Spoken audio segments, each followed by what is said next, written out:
Olá, bem-vindos a mais um programa A Arte da Guerra com o embaixador Francisco Seixas da Costa, para começarmos mais uma vez com o tema da guerra como na primeira parte do programa. Desta vez decidimos dividir esta primeira parte em duas partes para podermos falar ou para podermos pedir ao embaixador Seixas da Costa que nos fale das duas guerras no ativo nesta altura, para começarmos por Israel. Embaixador, os 6 dias de folga já passaram, ninguém pareceu, ou pelo menos Israel não está interessado em manter qualquer tipo de cessar-fogo enquanto o Hamas não desaparecer, e entretanto o exército israelita está a ir do norte para sul de Gaza, com o número de vítimas civis a ser exponencialmente aumentado. Como é que tem visto esta fase da guerra já depois do fim do cessar-fogo? António, é quase impossível numa guerra destas que tem uma dimensão humana forte, nós não termos digamos, uma reação emocional relativamente a isto. E eu procuro, enfim, contrabalançá-la com uma leitura racional das coisas. Israel foi alvo de um ataque, nós sabemos que esse ataque deu origem a 1.200 mortes em Israel, deu origem a uma série de raptados que vieram para a zona de Gaza e que durante algum tempo estiveram a ser trocados por prisioneiros do Hamas na posse dos israelitas. Por outro lado, Israel, portanto, durante alguns dias, através de uma mediação internacional que o Qatar promoveu com outros países, nomeadamente o Egito e também os Estados Unidos, digamos, conseguiu fazer a troca de alguns prisioneiros dos dois lados. Israel, naturalmente, na minha opinião, naturalmente, porque a simples razão de que Israel fez aquela pausa um bocadinho por virtude da importância que dava aos reféns, mas o seu objetivo era invadir a faixa de Gaza, escrutinar a faixa de Gaza, neutralizar a faixa de Gaza e tentar daí retirar o Hamas. Não sei como, devo confessar, dado que o Hamas está intrincado no meio da população da faixa de Gaza, nos tais 2.300.000 pessoas, e eu gostava de dizer, e esta é a parte emocional, digamos, Israel diz às pessoas que viviam no norte da faixa de Gaza para se deslocarem para sul, que eram as zonas seguras, agora está a fazer bombardeamentos e invasão do sul, o que torna a vida. Impedindo o regresso ao norte também. Também se regressassem ao norte, não sei o que é que iam ver, porque Israel destruiu aí 45.000 habitações e, portanto, estamos num tempo em que não se percebe qual é o futuro daquela população. Nós sabemos qual é o objetivo de certos membros dentro do governo israelita relativamente a isso. Era provocar a saída dessa mesma população, idealmente para o Egito, mas o Egito não os quer, mas além disso, isso levantava a questão de fundo, que é saber, mas os palestinos não têm direito a viver na sua própria terra? Onde estavam, onde estão, onde nasceram os seus antepassados, são obrigados a sair, como saíram no passado os outros, quer dizer, e essas Talvez no Egito tenham um sítio para ocupar, uma vez que parece que há um povo que fugiu de lá há uns é milhares de verdade. anos atrás.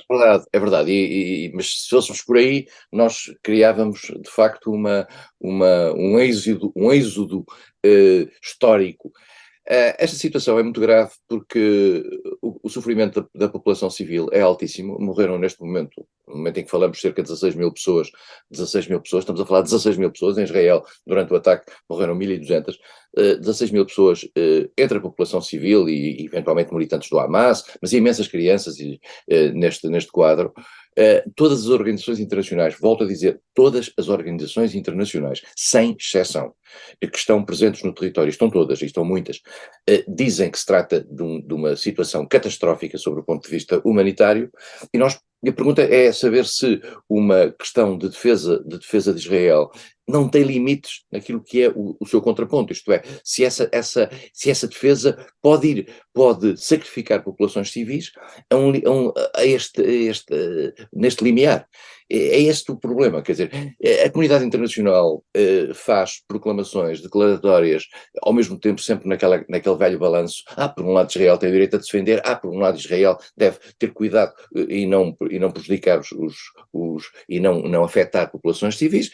Os Estados Unidos, que são, digamos, a tutela securitária de tudo isto, porque é quem fornece as armas a Israel e que é quem mantém, no fundo, digamos, a proteção a Israel no plano internacional, vai tendo declarações no sentido de dizer nós pedimos a Israel no sentido, para evitar baixas civis, mas quer dizer, nós vemos o resultado e percebe-se agora melhor que Israel faz ouvidos moucos às declarações americanas. E também não se vê os americanos com um discurso, digamos, muito forte relativamente a isto. Nunca o fizeram ao longo de décadas. Os americanos admitiram sempre que Israel, que consideram uma espécie de um asset securitário naquela zona, uma espécie de enclave ocidental ali, e no fundo, baseado naquilo que era a ideia de que se trata de uma democracia, já se tratou mais. Devo dizer, a democracia em Israel já esteve melhor protegida do que está agora, tendo em atenção que Israel está cada vez mais, eu digo isto com todas as palavras, a caminhar para um modelo de apartheid e para um modelo similar, enfim, talvez com algumas nuances, àquele que existia na África do Sul.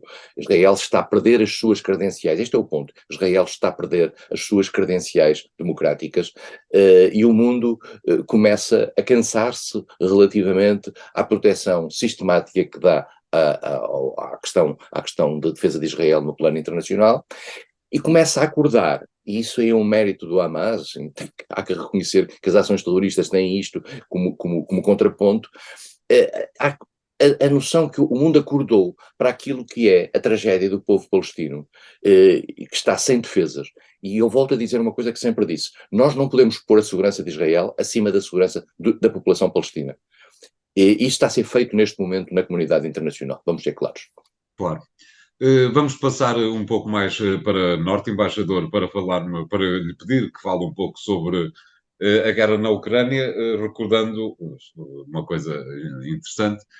Esta semana ou a semana passada, o governo português enviou 5.000 pares de cuecas e de tops para as mulheres do exército ucraniano. Não são armas, não são aviões, mas dão jeito para o inverno. De qualquer maneira, uma das principais críticas que neste momento estão novamente em cima da mesa é o facto de a comunidade internacional que apoia a Ucrânia contra a Rússia não estar a prover o exército ucraniano de tudo aquilo que precisa para combater a Rússia. Às portas do inverno, que por acaso já começou e parece que está bravo, teme-se o pior.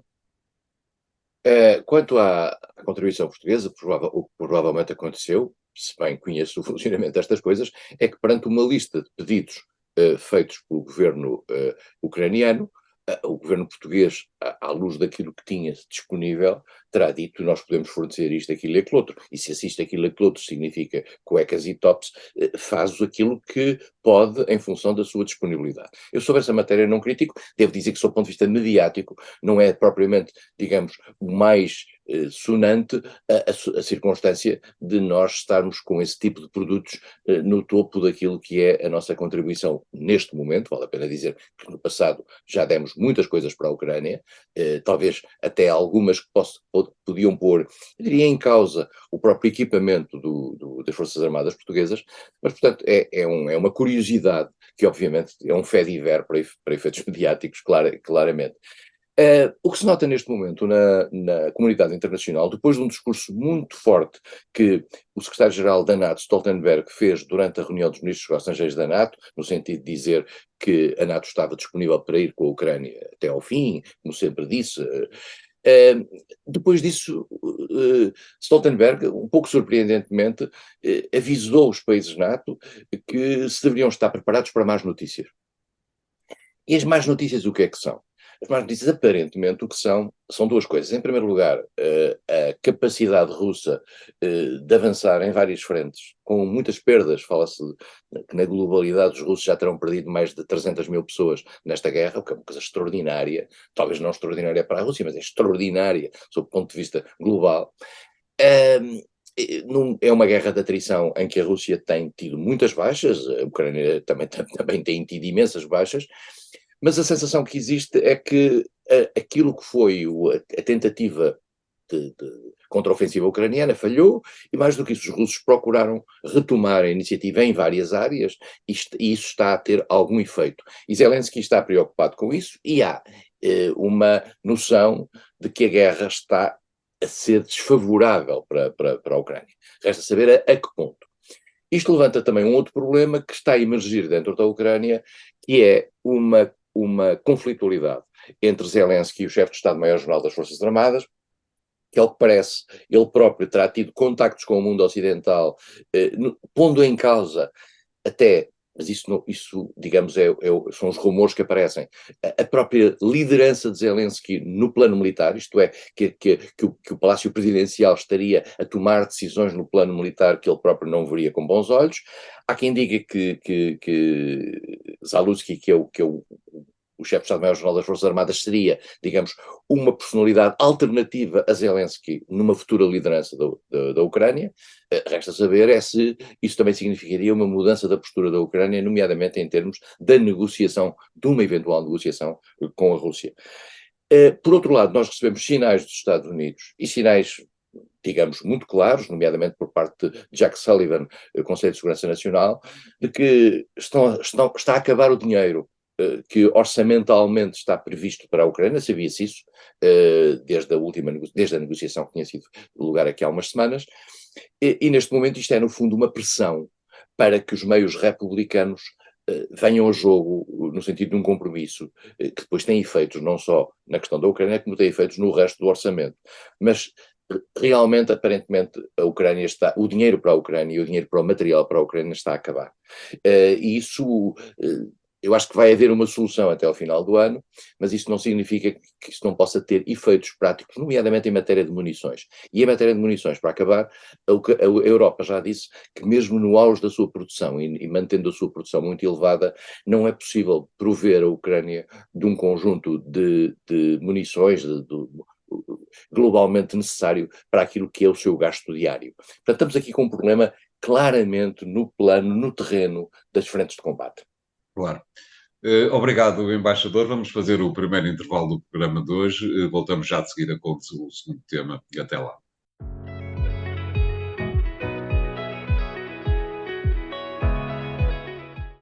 Bem-vindos à segunda parte de Arte da Guerra, desta vez para pedirmos ao embaixador Seixas da Costa que nos dê a sua visão daquilo que é mais uma crise instalada na Guiné-Bissau, com a dissolução do Parlamento e com a necessidade de marcar eleições antecipadas, alguns no tempo, numa altura em que houve eleições há 6 meses atrás.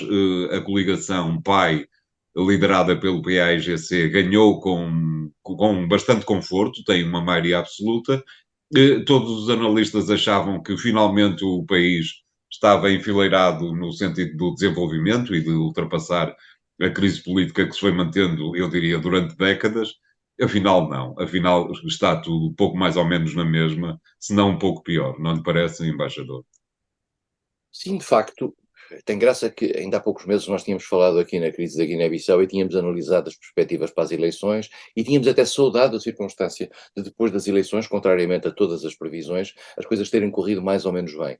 Exato. Era uma surpresa positiva no caso da Guiné-Bissau. Da Guiné-Bissau não gostam de surpresas. Não, a Guiné-Bissau tem um modelo, eu não sei se é um resquício de colonialismo constitucional. Isto é, a Constituição da Guiné-Bissau foi desenhada à luz da Constituição portuguesa, criando uma ambiguidade entre, por um lado, o papel do Presidente e, por outro lado, o papel do Governo eleito pelo Parlamento. E esse é um ponto que, curiosamente, se cruza um bocadinho com a nossa realidade. Também o caso de Timor também foi um pouco assim, embora seja diferente. E, portanto, o que é que acontece? Tem havido um papel, eu diria, em excesso dos presidentes eleitos, que são eleitos por sufrágio direto universal, o que lhes dá uma legitimidade própria, face àquilo que é a legitimidade dos partidos, com consequências no Parlamento e depois na formação do governo. Recordo-me na altura que o Mauro Soseko Embalo, que é o Presidente da República, tinha dito que não, ou tinha dado sinais de que não iria aceitar se acaso o PAIGC nomeasse Domingos Simões Pereira, líder do PAIGC, para o governo, para chefe do governo. Houve ali uma espécie de um compromisso. Domingos Simões Pereira foi eleito Presidente da Assembleia Nacional Popular e, portanto, é hoje o Presidente da Assembleia da República da Guiné-Bissau. E foi nomeado Primeiro-Ministro Gerardo Martins, e Vice-presidente do PAGC. vice-presidente do PAIGC, e que, aliás, continua vice-primeiro-ministro, independentemente de tudo o que aconteceu. Agora, o que é que aconteceu? E olhando para os factos, tinham sido presos por corrupção, aparentemente, acusados de corrupção, não digo por corrupção, acusados de corrupção, o Ministro das Finanças, da Economia e Finanças e o Secretário de Estado do Tesouro, que aparentemente teriam favorecido 11 empresários guineenses. Entre os quais o próprio secretário de Estado do Tesouro. Pois, exatamente. E, portanto, há aqui uma cultura, digamos, de apropriação, eu não digo primitiva do capital, mas da apropriação do capital para fins privados, nomeadamente de todos os recursos de natureza pública. Mas não sabemos, volto a dizer, não sabemos se é verdade ou não. Essas personalidades estavam presas e, aparentemente, uma unidade policial terá tentado libertá-los.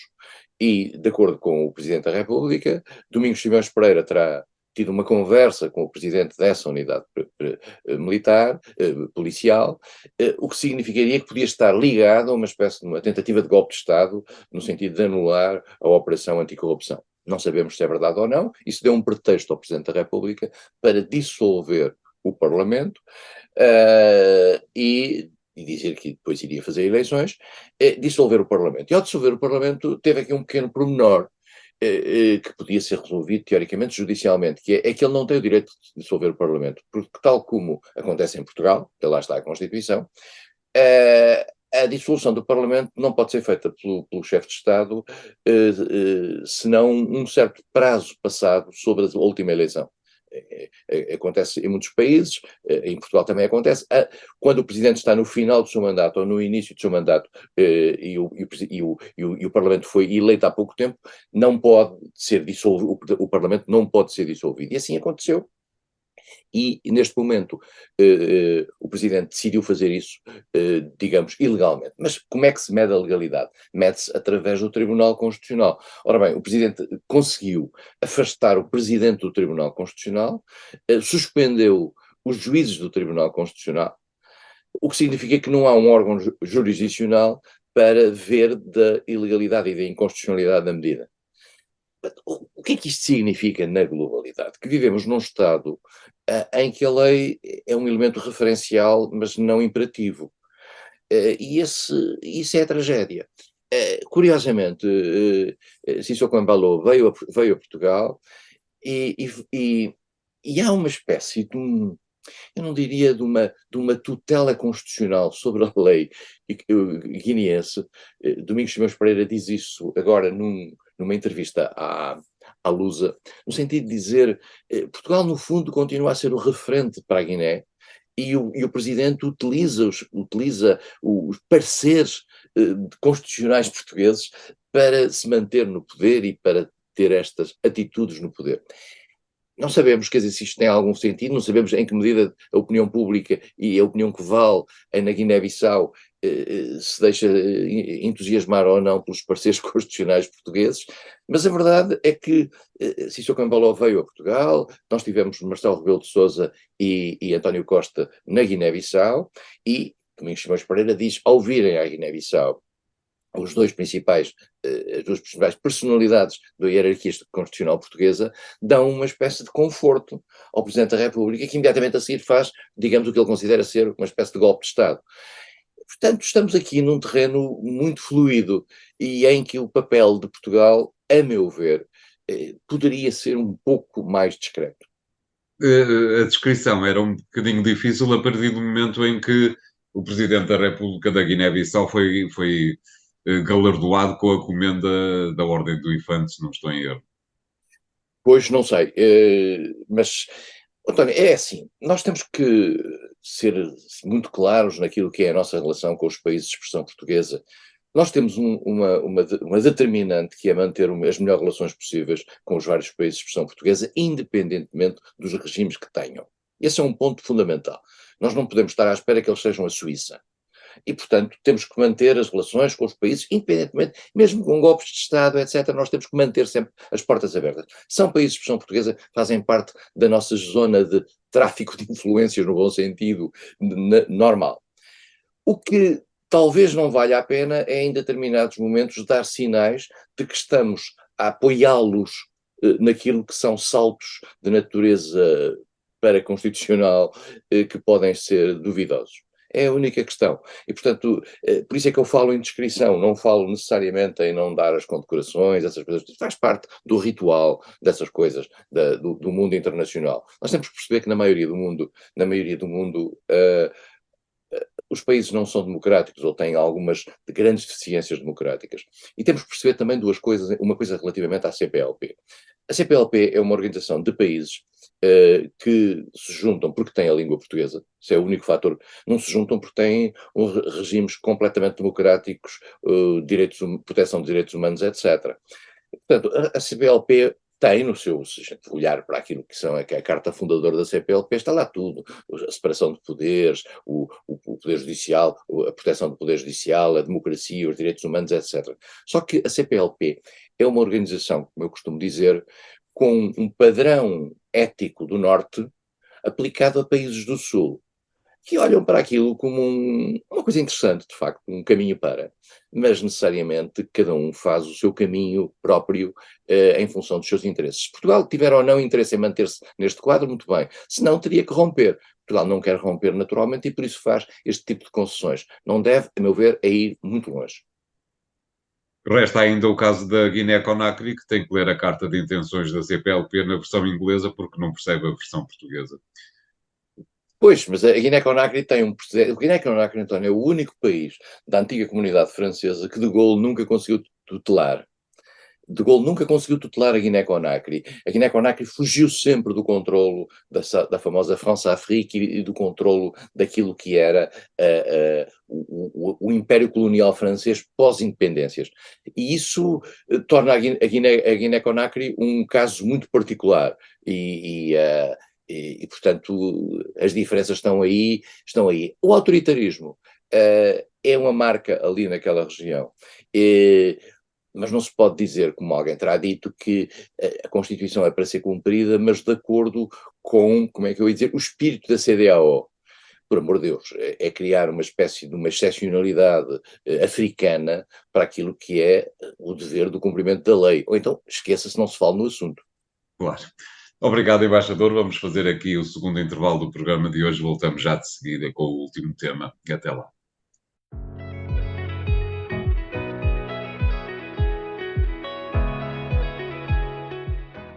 Bem-vindos à terceira parte de A Arte da Guerra. Desta vez, embaixador, para lhe pedirmos que nos dê opinião sobre este estranho pré-conflito, que pode evidentemente resultar num conflito mais difícil, que foi este referendo organizado na Venezuela sobre a Guiana. O que é que está ali em causa, sendo certo que, e peço desculpa pelo meu desconhecimento, é um tema que me deixou absolutamente equivocado, porque nem sequer sabia da existência desta possibilidade. Como é que vê tudo aquilo, embaixador? Eu não sei se nós temos um mapa para mostrar relativo Certo? a isto, e esse mapa, digamos, ajuda-nos a fazer perceber, a perceber o que é que está em causa. Desde há décadas que a Venezuela tem uma reivindicação relativamente ao território de um país que existe a leste da Da Venezuela, Venezuela. a Guiana, uh, e há uma parte desse território que é Essequibo, que na Venezuela se chama Guiana Essequiba, que é uma reivindicação tradicional. Essa reivindicação mantinha-se, uma espécie de olivença, digamos, essa reivindicação mantinha-se, mas foi descoberta, entretanto, petróleo e gás. Ora E bem, a Venezuela, que em matéria de petróleo e gás também não se pode queixar muito relativamente aos recursos que tem, decidiu trazer essa reivindicação. E trazer essa reivindicação em termos de mobilização popular, militar, para tomar conta dessa região à luz dos tais direitos históricos. Procurou invocá-los no tribunal da Haia, e o Tribunal da Haia não lhe deu razão. Mas a Venezuela considera que não tem que obedecer ao Tribunal da Haia. E como tal, promoveu um referendo sobre o assunto nacional que ganhou com 95%, como aliás é normal, porque este tipo de reivindicações de caráter exterior tem normalmente um grande apelo, um grande apoio popular. E assim aconteceu. E, portanto, a Venezuela prepara-se para fazer um assalto de natureza militar à Guiana, que é um país muito frágil, sob o ponto de vista militar e político, etc., que tem apelado às organizações internacionais, nomeadamente às Nações Unidas, e aparentemente vamos ter ali uma situação complicada. Eu devo dizer que isto faz parte um bocadinho de uma técnica que sistematicamente em todo o mundo acontece quando o mundo está concentrado em determinado tipo de ações. Estamos a ver o Médio Oriente, estamos a ver a Ucrânia, etc. Há umas tentativas de já agora fazer ali uma ação. Lembre-se o que é que aconteceu com a invasão do Nagorno-Karabakh pelo Azerbaijão. E agora a Guiana está a procurar fazer isto. Eu espero que não haja a tentação de ir a Olivença, uma destas tardes, tomar conta daquilo. Mas não há lá petróleo nem gás, penso. Não há petróleo, mas há bons restaurantes, já agora aviso para quem quiser. E, portanto, isto é dramático porque cria mais uma instabilidade no mundo.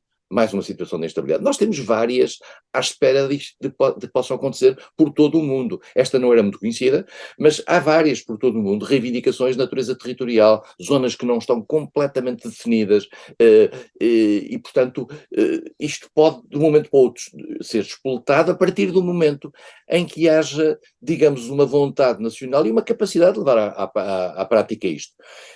O que é estranho, eu agora sublinho aqui, é que o Brasil, que nos últimos meses, e particularmente depois da rechegada ao poder de Lula da Silva, se mostrou tão interessado em estar muito ativo na questão, por exemplo, ucraniana, ou mesmo Israel ou Palestina, perante um vizinho, não procede, e mais do que isso, não tenta uma mediação, e mais do que isso, publicou um comunicado um pouco bizarro, em que coloca os dois contendores, os dois opositores, num plano absolutamente idêntico, quando na realidade se trata de uma agressão, de uma mudança do status quo, de um ataque ao status quo por parte de um país, numa violação clara do direito internacional, mais do que isso, violação essa confirmada pelo Tribunal da Haia. Pelo Tribunal Internacional da Haia. Portanto, estamos aqui numa situação complicada. Vamos ver como é que os Estados Unidos também reagem relativamente a isso. É uma espécie de. Mas essa é a questão, não é? Nós também temos a noção que os Estados Unidos têm que ir a todas, e portanto nós às vezes queixamos que os Estados Unidos não intervêm, depois queixamos que os Estados Unidos intervêm, quer dizer, e portanto há assim uma espécie de lugar, de dar aos Estados Unidos um lugar reconhecido ou não de polícia do mundo. Mas eu volto a dizer, se há país que tinha obrigação estrita, se quer ter um papel internacional relevante de poder falar com os contendores e tentar inclusar uma situação de evitar esta tensão, é o Brasil. O Brasil não pode ter ambições internacionais, ambições à escala global, como mediador, como honest broker, e não tratar daquilo que é uma questão na sua região. Acho uma coisa que demonstra, demonstrará, se o Brasil assim o não conseguir, e não se tem visto nos últimos dias coisas muito concretas por parte do Brasil, demonstrará uma fragilidade da diplomacia brasileira. Só para voltar um pouco atrás ao Fediver de que já falámos, vale a pena recordar que André Ventura, no dia 1 de dezembro, não sei se por acaso, ou se calhar não é por acaso, fez-se entrevistar para as televisões com uma comitiva dos amigos da Olivença por trás. Talvez tenha sido mera coincidência, mas isso agora também não importa nada. Acha que isto a questão da Venezuela poderá ser um novo fogo para o tão contestado presidente do país? Sim, este tipo de questões na América Latina, lembra-se o que aconteceu com os generais argentinos com a tentativa de tomada das Malvinas / Falkland. Exatamente. Altura, mesmo o conflito que houve entre o Chile e a Argentina pela parte sul do país também tinha um pouco a ver com isso. Muitas vezes, vê-se isso em África, muitas vezes os conflitos com a vizinhança são fatores de unidade nacional e de Claro, trazer o orgulho nacional para cima da mesa.